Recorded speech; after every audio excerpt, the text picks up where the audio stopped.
음성 들리네. 그네가 내게 족하네. 그네가 족하네. 이 괴로운 세상 지날 때 그네가 족하네.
범민이 가득 차고 눈물이 흐를 때 주 나의 곁에 오사 위로해 주시네. 환난이 닥쳐와서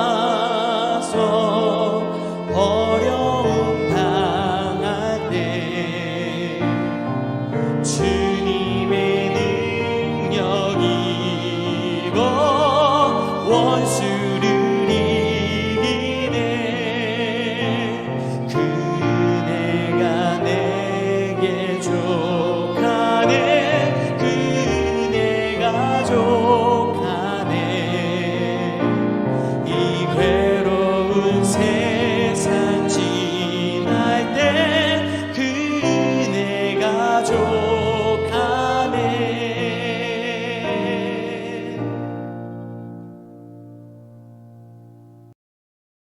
샬롬, 귀한 하루를 말씀 묵상과 기도로 시작하는 우리 귀한 식구들에게 하나님 우리 아버지와 주 예수 그리스도로부터 은혜와 평강이 풍성하기를 축복합니다. 오늘 묵상하실 본문 말씀 히브리서 11장 31절 같이 읽겠습니다. 믿음으로 기생 라합은 정탐꾼을 평안히 영접하였으므로 순종하지 아니한 자와 함께 멸망하지 아니하였도다. 아멘. 우리가 일반적으로 믿는다고 할 때 두 가지 필수 요소를 지니게 되는데, 하나는 마음으로 믿는 것이고 또 하나는 입으로 시인하는 것입니다. 로마서 10장 10절 같이 읽어볼까요?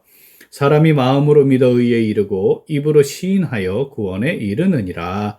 아멘.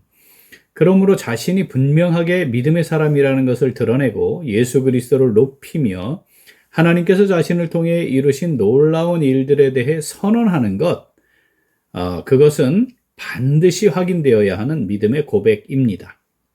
이러한 고백은 단순한 입술로의 고백을 넘어 삶의 태도와 자세, 그리고 구체적인 행동 양식으로 표현되는 것이 정상이지요.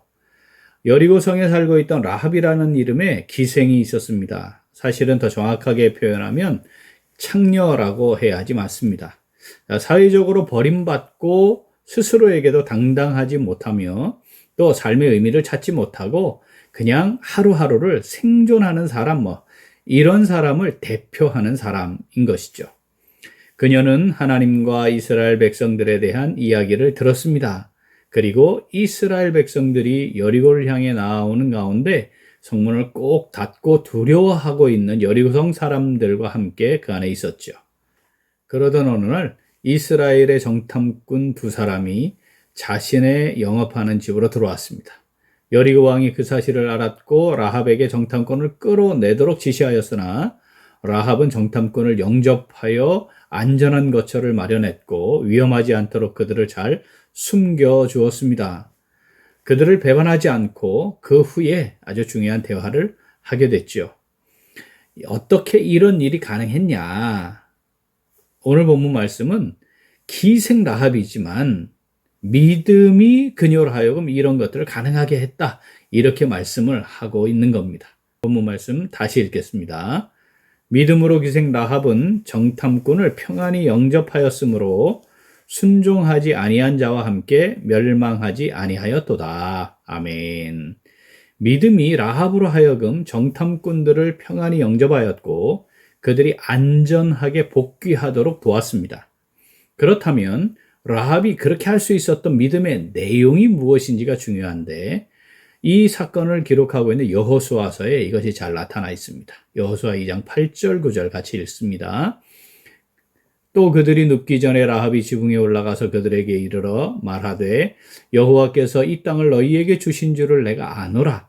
우리가 너희를 심히 두려워하고 이 땅 주민들이 다 너희 앞에서 간담이 녹나니. 아멘. 라합의 믿음은 먼저 하나님께서 이 땅을 너희에게 주셨다. 이걸 입술로 고백하죠. 그리고는 정탐꾼들을 평안히 숨기고 영접하는 삶의 고백으로 하나님에 대한 믿음을 고백했습니다. 더 나아가서 하나님께로부터 주어지는 상급에 대해서도 아주 분명한 고백이 있었습니다. 여호수아 2장 12절부터 있죠. 그러므로 이제 청하노니 내가 너희를 선대하였은즉 너희도 내 아버지의 집을 선대하도록 여호와로 내게 맹세하고 내게 증표를 내라. 그리고 나의 부모와 나의 남녀 형제와 그들에게 속한 모든 사람을 살려주어 우리 목숨을 죽음에서 건져내라. 아멘. 라합의 요구에 정탐꾼들은 자신들을 달아내린 창문에 붉은 줄을 매고 부모와 형제와 아버지의 가족들을 다 집에 모으라고 말하고 그렇게 해서 이 라합의 가족들 모두를 다 구원받도록 했죠. 믿음은 기생 라합으로 하여금 자신의 삶의 진정한 가치가 무엇인지를 보게 했습니다. 라합은 그 순간을 놓치지 않고 붙잡았던 것이죠. 믿음은 라합으로 하여금 자신을 구원하게 했을 뿐만 아니라 자신의 가족들까지도 구원의 은혜를 누리게 했습니다. 하나님께서 오늘 본문 말씀을 통해 그것을 선언하신 것입니다. 본문 말씀 다시 읽습니다. 믿음으로 기생 라합은 정탐꾼을 평안히 영접하였으므로 순종하지 아니한 자와 함께 멸망하지 아니하였도다. 아멘. 오늘 말씀 내게 주시는 말씀으로 받아 묵상하며 순종하는 성도 어떻게 할까요? 같이 읽겠습니다. 믿음으로 순종하여 하나님께서 주시는 존귀한 이름으로 살아갑니다. 한 번 더. 믿음으로 순종하여 하나님께서 주시는 존귀한 이름으로 살아갑니다.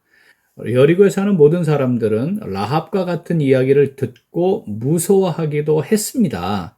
그런데 정작 그들이 하나님을 믿지는 않았습니다. 그래서 그들은 모두 다 멸망당하고 말았던 것이죠. 그들의 멸망의 원인은 믿지 아니한 것인데 오늘 말씀을 잘 보면 순종하지 아니한 것으로 기록하고 있습니다. 이는 믿음과 순종이 같은 의미임을 보여주는 것이죠. 라합은 순종했습니다. 그들은 순종하지 않았던 것이죠. 기생 라합이 구원을 받은 이 사건은 하나님께서 선물로 주시는 믿음과 구원이 사람의 환경과 조건을 초월하여 주어지는 것이다. 그것과 상관없이 주어진다라고 하는 것을 선포하는 것입니다. 어떤 사람이 믿음이 어떤가 우리가 이거 논할 때 뭐 혈통, 경력, 삶의 수준, 배경 이런 것들을 이야기를 합니다. 또 대를 이어서 흔들리지 않는 믿음의 전통을 가지고 있는 것 이것도 참 중요한 부분이기도 하죠. 믿음의 삶은 제자의 삶을 살아가는 과정에서 이루어진 지속적인 양육과 훈련에 의해 이루어지기 때문에 어떤 경력을 가졌는가? 이것도 사실 중요한 요소가 되기도 하는 겁니다. 자, 그런데 하나님께서는 이 기생 라합의 사건을 통해서 믿음이 모든 환경과 여건을 초월하여 주어지는 것이다. 내가 선물로 주는 것이다. 이것을 분명하게 말씀하시는 것이죠. 부족함이 없는 이방의 비옥한 성의 쾌락과 향락의 중심에 있는 사람, 그렇지 않습니까? 그 사람에게 믿음이 주어지고 그 가운데 믿음을 지키도록 하신다는 것을 보여주는 것이죠. 이는 분명 이스라엘 백성들에게는 큰 충격이었을 겁니다. 일반 사람들의 상상도 사실 뛰어넘는 것 아니겠습니까? 왜 하필이면 그 창녀처럼 살고 있는 라합이냐, 뭐 이런 거죠. 그러나 하나님은 믿음으로 순종한 라합, 멸망당하지 않게 하셨고, 또 여리고에서 천대받는 삶을 살고 있었지만, 오히려 믿음을 지켰던 그 라합을 아주 위대한 이름을 가지게 했습니다. 시간이 흘러서 라합은 족장의 아내가 되었고, 또 신실한 믿음의 사람 보아스의 어머니가 되게 했고, 다윗의 할머니가 되게 했습니다. 즉 라합으로 하여금 아주 존귀한 이름을 지니게 하신 것이죠. 아주 영예로운 이름을 지니고 살아갈 수 있도록 하나님께서 세우셨다는 것입니다. 자, 이처럼 지금도 믿음으로 행하는 것, 그것은 우리를 존귀한 자로 세워갈 것입니다. 하나님은 우리에게 영예로운 삶을 살아가게 할 것입니다. 세상 속에서 하나님과 사람 앞에서 은총과 귀중히 여김을 받게 할 것입니다. 그것이 믿음으로 살아가는 사람에 대한 하나님께서 이루시는 위대한 일이지요. 본문 말씀 한 번 더 읽겠습니다. 믿음으로 기생 라합은 정탐꾼을 평안히 영접하였으므로 순종하지 아니한 자와 함께 멸망하지 아니하였도다. 아멘. 하나님께서는 지금도 기생 라합처럼 믿음으로 순종하는 사람들을 통해 귀한 역사를 이루어가고 계시고, 귀한 하나님의 사람들을 하나님은 영예롭게 존귀한 자가 되게 하십니다.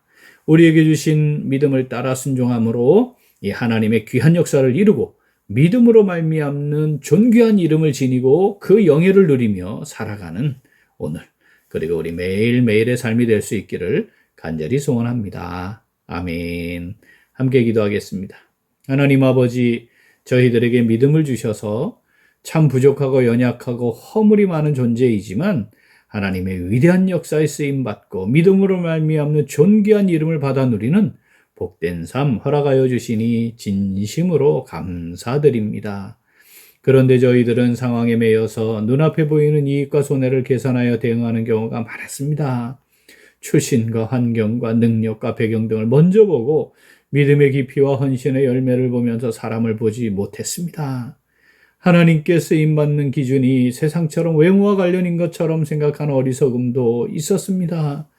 믿음은 하나님의 뜻과 말씀에 대해 단순하게 순종하는 것임을 놓치고 복잡하게 상황과 이유들을 막 따지기도 했습니다. 하나님께서 주시는 영예로운 이름 가장 귀하게 여겨야 하는데 별것 아닌 것처럼 여기며 살았습니다. 하나님 아버지, 이 시간에 회개합니다. 저희들을 긍휼히 여겨 주시옵소서. 용서하시고 용납하여 주시옵소서.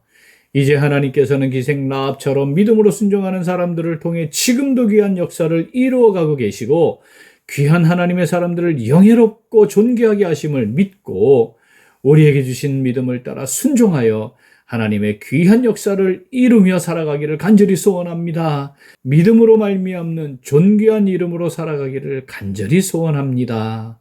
하나님 아버지, 저희들을 성령으로 붙잡아 주시옵소서. 함께 하시고 인도하여 주시옵소서. 감사드리며 예수님 이름으로 기도합니다. 아멘. 오늘도 그 기도는 회복된 가정 위에 세워진 공동체가 되기 위하여 기도하겠습니다. 우리 교회가 생명력 넘치는 건강한 교회가 되고 널리 나누고 베푸는 풍성한 교회가 되고 사랑함으로 섬기고 교제하는 화목한 교회가 되기 위하여 우리 기도 제목 보시면서 함께 기도하겠습니다. 돌아오는 4월 27일 주일에 있을 직분자 선거를 통해 우리 교회를 잘 세우고 섬기실 귀한 일꾼들이 잘 세워지도록 기도하겠습니다. 이어서 육신의 연약함으로 치료 중에 있는 식구들과 생활에 어려움을 겪고 있는 식구들과 군 복무 중인 형제들과 타 지역에서 머물고 있는 교회 식구들과 학업 중에 있는 청년들 위해 기도하시고 우리 각자 기도 제목 가지고 함께 기도하겠습니다. 기도합니다.